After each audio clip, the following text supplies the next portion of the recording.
英國嘅海鷗大佬攞正牌入超級市場掃貨。你好，我係地球觀察貓。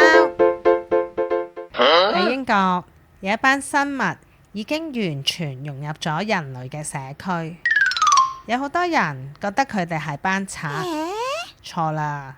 其實佢哋覺得自己係一等一嘅良民，佢哋唔使用槍用刀，唔使戴面罩，只有一個非常之勁嘅武器，就係佢哋嗰把口啦，同埋一個核心諗法。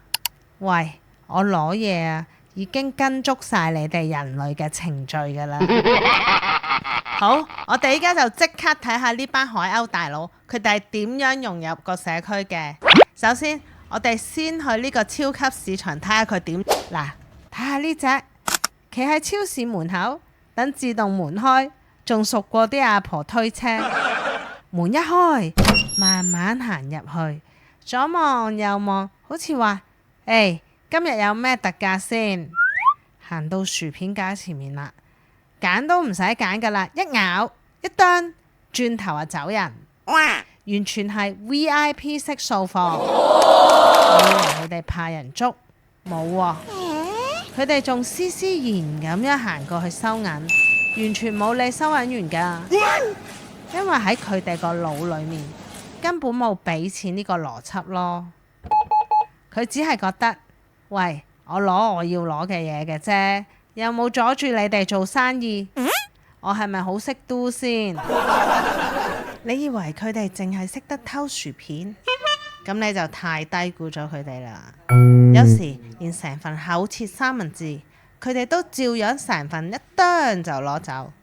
不過行入超市偷嘢都仲未算最誇張，最令人覺得有驚喜嘅就係呢班海鷗為咗全身而退，竟然連人類嘅交通規則都玩得好熟喎，甚至識得睇紅綠燈過馬路。你睇呢隻過馬路前真係望燈㗎，紅燈佢就停低，綠燈佢先行，仲識行斑馬線添啊！佢好似喺度講緊，喂，我跟足你哋人類啲規矩㗎咯，仲想點先？過完馬路仲識得揾個位慢慢坐低食，食完之後仲識得將嗰個薯片袋掉返入去個垃圾桶裏面。其實仲有公德心過好多其他正常人添啊！你話佢哋冇禮貌？我覺得其實佢哋真係幾有家教喎，有全英勢力分佈同埋江湖名人錄。你以為呢種文明生活方式只係個別事件？錯啦，成個英國已經全面淪陷。由倫敦市中心到海邊小鎮，海鷗已經發展出一個完善嘅社區互助網絡。最誇張嘅係，有兩隻已經出名到有個藝名添㗎。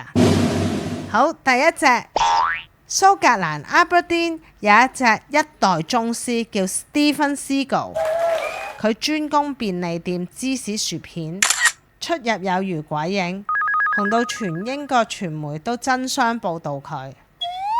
鏡頭一轉，我哋就去睇下英國南部多石，呢邊又有一隻元老級霸主叫 Sid， 搶食搶到成個郡嘅街坊，見到佢都要稱聲大佬啊！你睇下，佢哋由始至終根本就冇作賊心虛呢啲感覺，佢哋只係覺得，喂，我攞嘢，我過馬路，我享受生活，全部都跟足你哋人類啲規矩啊！我咪就係模範街坊咯。你話佢哋偷嘢，佢分分鐘投訴你唔尊重街坊福利添啊！所以你下次喺英國街頭見到海鷗啄住包薯片，斯斯然咁行出超市嘅時候，你唔使諗點解噶啦，佢根本就唔知道要俾錢呢件事噶啦，佢淨係知道，喂，我今日又成功融入咗人類社會啦，我真係好叻叻啊！你唔係見到一個小偷，你係見到一個以為自己已經交咗稅嘅海鷗。大家對呢單嘢又點睇呢？